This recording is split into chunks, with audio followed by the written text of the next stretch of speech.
Everyone, welcome back to my channel Janvi's diary. So ಯಾರಿಗೆಲ್ಲ lifestyle, cooking and beauty vlogs ಇಷ್ಟನೋ ನೀವು correct ಚಾನಲ್ಗೆ ಬಂದಿದ್ದೀರಾ ಅಂತ ಹೇಳ್ತಾ ಪ್ಲೀಸ್ ಕನ್ಸಿಡರ್ ಸಬ್ಸ್ಕ್ರೈಬಿಂಗ್ ಆ್ಯಂಡ್ ಅಲ್ಲಿರೋ ಬೆಲ್ ಐಕಾನ್ನ ಕ್ಲಿಕ್ ಮಾಡಿದ್ರೆ ನನ್ನ ಎಲ್ಲ ವೀಡಿಯೋ ನೋಟಿಫಿಕೇಷನ್ಸ್ ನಿಮಗೆ ಬರುತ್ತೆ. ಆ್ಯಂಡ್ ಆಲ್ರೆಡಿ ತಮ್ನೇಲಲ್ಲಿ ನೋಡಿರ್ತೀರಾ ಅಲ್ವಾ. ಸೊ ಇದು ಬಂದು ದೀಪಾವಳಿ ಹಬ್ಬದ ವ್ಲಾಗ್. ಸೊ ನೋಡಿ ಹಿಂಗೆ ರೆಡಿ ಆಗಿದ್ದೀನಿ ನಮ್ಮ ದೀಪಾವಳಿಗೆ. ನಿಮ್ಮ ಮನೇಲೆಲ್ಲ ಹೆಂಗೆ ನಡೀತು ಅಂತ ಕಾಮೆಂಟ್ ಸೆಕ್ಷನಲ್ಲಿ ತಿಳಿಸಿ.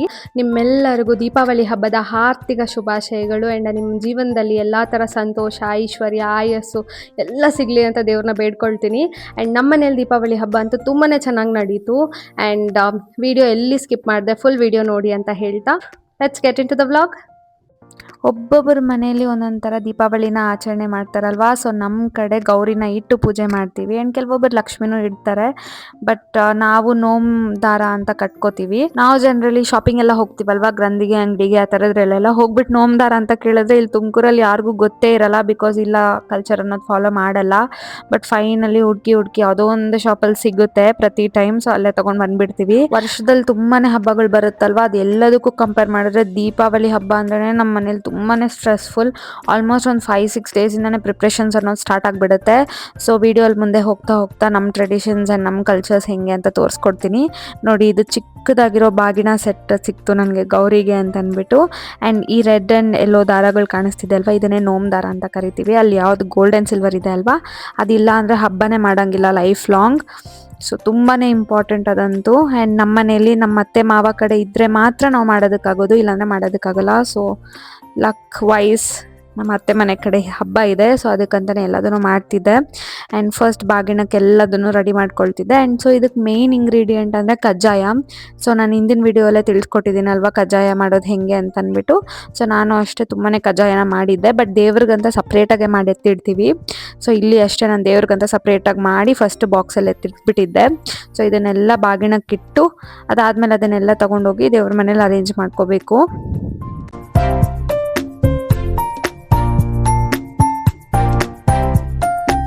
ಆ್ಯಂಡ್ ಗೌರಿ ಮುಂದೆ ಎಲ್ಲದನ್ನು ಇಟ್ಟು ನೋಮ್ಕೊಳ್ಳೋದು ಅಂತ ಕರಿತೀವಿ ನಾವು ಇದನ್ನು. ಆ್ಯಂಡ್ ಇದನ್ನು ಜನರಲಿ ಅಮಾವಾಸ್ಯೆ ಟೈಮಲ್ಲೇ ಮಾಡ್ತೀವಿ. ಆ್ಯಂಡ್ ದೀಪಾವಳಿ ಟೈಮಲ್ಲಿ ಅಮಾವಾಸ್ಯೆ ಬರುತ್ತಲ್ವ, ಬಲಿಪಾಡ್ಯಮಿ ಎಲ್ಲ ಅದರ ಹಿಂದಿನ ದಿನ. ಸೊ ಆವತ್ತೇ ಮಾಡಬೇಕು. ಸೊ ಎಲ್ಲದನ್ನು ರೆಡಿ ಮಾಡಿ ಇಟ್ಕೊಂಡೆ. ಸಂಜೆ ಒಂದು 4 o'clock ಹಾಗೆ ನೋಮ್ಕೊಳ್ಳೋಣ ಅಂತಂದ್ಬಿಟ್ಟು. ಆ್ಯಂಡ್ ಅಷ್ಟೊತ್ತಿಗೆ ಇನ್ನು ಸಂಜೆ ಟೈಮ್ ಆಗ್ತಾ ಬಂತಲ್ವ, ಇನ್ನು ದೀಪಾವಳಿಗೆ ದೀಪಗಳಿಲ್ಲ ಅಂದರೆ ಹೇಗೆ. ಸೊ ಎಲ್ಲದನ್ನು ರೆಡಿ ಮಾಡ್ಕೊಳ್ತಿದ್ದೆ, ಬತ್ತಿ ಎಲ್ಲ ಹಾಕಿ ನೀಟಾಗಿ. ಸೊ ನನ್ನ ಹಸ್ಬೆಂಡ್ ಎಲ್ಲೋ ಆಚೆ ಹೋಗಿದ್ರು. ಸೊ ಅವ್ರು ಬಂದಮೇಲೆ ಪೂಜೆ ಸ್ಟಾರ್ಟ್ ಮಾಡೋಣ ಅಂತಂದ್ಬಿಟ್ಟು ಹೂವನ್ನೆಲ್ಲ ಬಿಡಿಸಿಡ್ತಿದ್ದೀನಿ ನೀಟಾಗಿ, ರಂಗೋಲಿ ಹಾಕೋಣ ಅಂತಂದ್ಬಿಟ್ಟು. ಸೊ ಲಿಟ್ರಲಿ ಹಬ್ಬಗಳು ಮಾಡಬೇಕು, ಅದು ಒಬ್ಬರೇ ಅಂತಂದರೆ ತುಂಬಾ ಪೇಷನ್ಸ್ ಇರಬೇಕು. ಆ್ಯಂಡ್ ಈ ಸಲ ಅಂತೂ ಐ ವಾಸ್ ಸೋ ಹೋಮ್ ಸಿಕ್. ನಂಗೆ ತುಂಬಾ ಮನೆಗೆ ಹೋಗಬೇಕು ಅಂತ ಅನ್ನಿಸ್ತಿತ್ತು. ಆ್ಯಂಡ್ ನಮ್ಮ ಅಪ್ಪ ಅಮ್ಮನ ಇನ್ವೈಟ್ ಮಾಡಿದ್ದೆ. ಸೊ ಅವರು ಬರೋದಕ್ಕಾಗಲ್ಲ, ಮನೆ ಕೆಲಸ ಇರುತ್ತಲ್ವ ಅಲ್ಲಿ.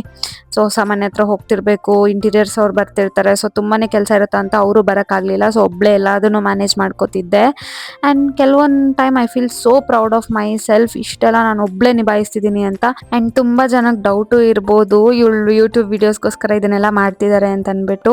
ಬಟ್ ಸಡನ್ನಾಗಿ ಯೂಟ್ಯೂಬ್ 1 yearಯಿಂದ ಸ್ಟಾರ್ಟ್ ಮಾಡಿದ್ದೀನಿ ಅಂತ ಅಂದ್ಬಿಟ್ಟು ಇದನ್ನೆಲ್ಲ ಕಲಿಯೋದಕ್ಕೆ ಸಾಧ್ಯನೇ ಇಲ್ಲ. ಸೊ 3 yearsಯಿಂದ ನಾನು ಮದುವೆ ಆಗಿ ಬಂದಾಗಲಿಂದನೂ ಎಲ್ಲ ಹಬ್ಬಗಳ್ನು ತುಂಬ ಚೆನ್ನಾಗಿ, ತುಂಬ ಗ್ರ್ಯಾಂಡಾಗೆ ಮಾಡ್ತಿದ್ದೀನಿ ಮನೇಲಿ. ಆ್ಯಂಡ್ ಒಬ್ಬಳೇ ರೆಸ್ಪಾನ್ಸಿಬಿಲಿಟಿ ತೊಗೊಳ್ಳೋದು it is not at all a easy job ಅಂತಲೇ ಹೇಳ್ತೀನಿ. ನನ್ನ ಲೈಫಲ್ಲಿ ಜನರಲಿ ಏನು ನಗು ಬರುತ್ತೆ ಅಂತಂದರೆ, ತುಂಬ ಜನ ತುಂಬ ಥರನೇ ಜಡ್ಜ್ಮೆಂಟ್ಸ್ ಪಾಸ್ ಮಾಡಿಬಿಟ್ಟಿದೆ ನಾನು ಮದುವೆ ಆಗಿ ಬಂದಾಗಲಿಂದ. ಸೊ ಅವಳು ಮಾಡ್ರನ್ನಾಗಿ ಡ್ರೆಸ್ ಹಾಕ್ತಾಳೆ, ಶಾರ್ಟ್ಸ್ ಹಾಕ್ತಾಳೆ, ಟಿ ಶರ್ಟ್ಸ್ ಹಾಕ್ತಾಳೆ ಅಂದಿದ್ದು ಮಾತ್ರ, ಇವಳಿಗೇನು ಬರಲ್ಲ, ಕಲ್ಚರ್ಸ್ ಗೊತ್ತಿಲ್ಲ, ಟ್ರೆಡಿಷನ್ಸ್ ಗೊತ್ತಿಲ್ಲ ಅಂತೆಲ್ಲ ಹೇಳಿರೋರು ಇದ್ದಾರೆ. ಬಟ್ ನಾನು ಅವ್ರಿಗೆಲ್ಲ ಒಂದೇ ವಿಚಾರ ಹೇಳೋಕ್ಕೆ ಟ್ರೈ ಮಾಡ್ತೀನಿ. ನನಗೆ ಹೌದು, ನಾನು ಜೀನ್ಸ್ ಹಾಕ್ಕೊಳ್ಳೋಕ್ಕೂ ರೆಡಿನೇ, ಮಾಡ್ರನ್ ಆಗಿರೋದಕ್ಕೂ ರೆಡಿನೇ, ಆ್ಯಂಡ್ ಸೀರೆ ಉಟ್ಕೊಂಡು ಟ್ರೆಡಿಷ್ನಲಾಗಿ ಹಬ್ಬ ಮಾಡೋದಕ್ಕೂ ರೆಡಿನೇ. ಆ್ಯಂಡ್ 4 to 5 hours ನಿಂತ್ಕೊಂಡು ಕಂಟಿನ್ಯೂಸ್ ಆಗಿ ಕಜ್ಜಾಯ ಮಾಡೋಕ್ಕೂ ಬರುತ್ತೆ ಅಂತ ಹೇಳ್ತಾ. ಸೊ ಫೈನಲಿ ನಾನೇನು ಪೆಟಲ್ಸ್ ಎಲ್ಲ ಬಿಡಿಸಿಟ್ಟಿದ್ನಲ್ಲ, ಅದ್ರಲ್ಲಿ ಬ್ಯೂಟಿಫುಲ್ಲಾಗಿ ರಂಗೋಲಿ ಬರ್ತಿತ್ತು. ಆ್ಯಂಡ್ ಈ ಥರ ದೊಡ್ಡ ರಂಗೋಲಿನ ನಾನು ಫಸ್ಟ್ ಟೈಮ್ ಟ್ರೈ ಮಾಡ್ತಿರೋದು. And I was so satisfied.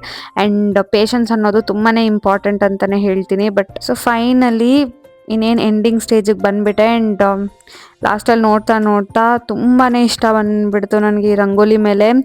And next ಹೊಸ ಮನೇಲಿ ಮಾಡೋದಕ್ಕೆ ಇವಾಗಲಿಂದನೇ ಟ್ರೈನಿಂಗ್ ತೊಗೊಳ್ತಿದ್ದೀನಿ ಅಂತ ಅನ್ನಿಸ್ಬಿಡ್ತು. ಆ್ಯಂಡ್ ತುಂಬಾ ಪ್ರಿಟಿಯಾಗಿ ಬಂತು. ಆ್ಯಂಡ್ ಕೆಲವೊಂದು ಸಿನಿಮ್ಯಾಟಿಕ್ ಶಾರ್ಟ್ಸ್ನ ಸಹ ತೊಗೊಂಡಿದ್ದೀನಿ. ಆ್ಯಂಡ್ ನೆಕ್ಸ್ಟ್ ಬರೋ ವಿಡಿಯೋ ಕ್ಲಿಪ್ಸ್ ಪ್ಲೇ ಮಾಡ್ತೀನಿ, ನೋಡ್ಕೊಂಡು ಬಂದುಬಿಡಿ. ಸಂಜೆ ರಂಗೋಲಿಗಳಲ್ಲಿ ದೀಪ ಎಲ್ಲ ಹಚ್ಚಾದ್ಮೇಲೆ ಎಷ್ಟು ಚೆನ್ನಾಗಿ ಕಾಣಿಸ್ತಿತ್ತು ಮನೆ ಅಂತ ಅಂದ್ಬಿಟ್ಟು.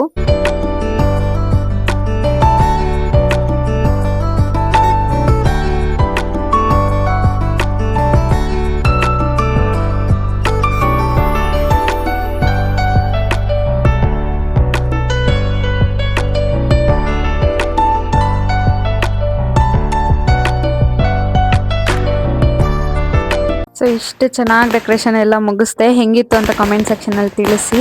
ಆ್ಯಂಡ್ ಎಲ್ಲ ಮುಗಿಸ್ಕೊಂಡು ಬರೋ ಅಷ್ಟೊತ್ತಿಗೆ ನನ್ನ ಹಸ್ಬೆಂಡ್ ಚಿಕ್ಕ ಮಗು ಥರ ಕೂತ್ಕೊಂಡು ಪಟಾಕಿ ಹೊಡಿತಿದ್ರು. ಆ್ಯಂಡ್ ನನಗೆ ಬುದ್ಧಿ ಬದಾಗ್ಲಿಂದ ನಾನು ಇವತ್ತಿಗೂ ಪಟಾಕಿ ಅನ್ನೋದು ಮುಟ್ಲಿಲ್ಲ. ನನಗೇನೋ ಅದೇನೋ ಇಷ್ಟನೇ ಆಗಲ್ಲ. ಸೊ ಫೈನಲಿ ಅದನ್ನೆಲ್ಲ ನೋಡಿಕೊಂಡು ಬಂದು ಇನ್ನೇನು ಅಡುಗೆ ಮಾಡೋಕ್ಕೆ ಸ್ಟಾರ್ಟ್ ಮಾಡಬೇಕು ಅಂತ ಎಲ್ಲದನ್ನು ರೆಡಿ ಮಾಡ್ಕೊಳ್ತಿದ್ದೆ. ಸೊ ನಮ್ಮ ಕಡೆ ನೀರಟ್ಟು ಅಂತ ಮಾಡ್ತೀವಿ, ದೀಪಾವಳಿ ಸ್ಪೆಷಲ್ ಅಂತಲೇ ಹೇಳ್ಬೋದು. ಸೊ ಯಾರ್ಯಾರ ಮನೇಲೆಲ್ಲ ನಮ್ಮ ಕಡೆ ಹಬ್ಬ ಮಾಡ್ತೀವೋ ಕಜ್ಜಾಯ ಮತ್ತು ನೀರಟ್ಟು ಅಂತೂ ತುಂಬಾ ಫೇಮಸ್.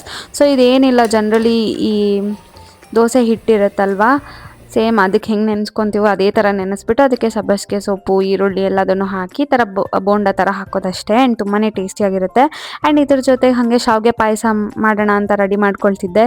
ಸೊ ದೀಪಾವಳಿಯಲ್ಲಿ ಸ್ವೀಟ್ ಮಾಡದೇ ಇದ್ದರೆ ಹೇಗೆ, ಸೊ ಸ್ಪೆಷಲ್ ಅಂತ ಅಂದ್ರೇ ಸ್ವೀಟ್ಸ್ ಅಲ್ವಾ. ಸೊ ಪಾಯಸನ ಮಾಡ್ತಿದ್ದೆ. ಆ್ಯಂಡ್ ಇದನ್ನೆಲ್ಲದನ್ನು ನೀಟಾಗಿ ಪ್ಲೇಟಲ್ಲಿ ಸರ್ವ್ ಮಾಡ್ಕೊತಿದ್ದೆ. ನೋಡಿ, ಒಂದು ಸೈಡ್ ಹಬ್ಬ ಚೆನ್ನಾಗಾಯಿತು ಅಂತ ಖುಷಿ ಪಡ್ತಿದ್ರೆ, ಇನ್ನೊಂದು ಸೈಡ್ ಯಾರೂ ಇಲ್ವೇ, ನಾವಿಬ್ಬರೇ ಸೆಲೆಬ್ರೇಟ್ ಮಾಡ್ತಿದ್ದೀವಿ ಹಬ್ಬ ಅನ್ನೋ ಒಂದು ಬೇಜಾರು ಸಹ ತುಂಬಾ ಇತ್ತು.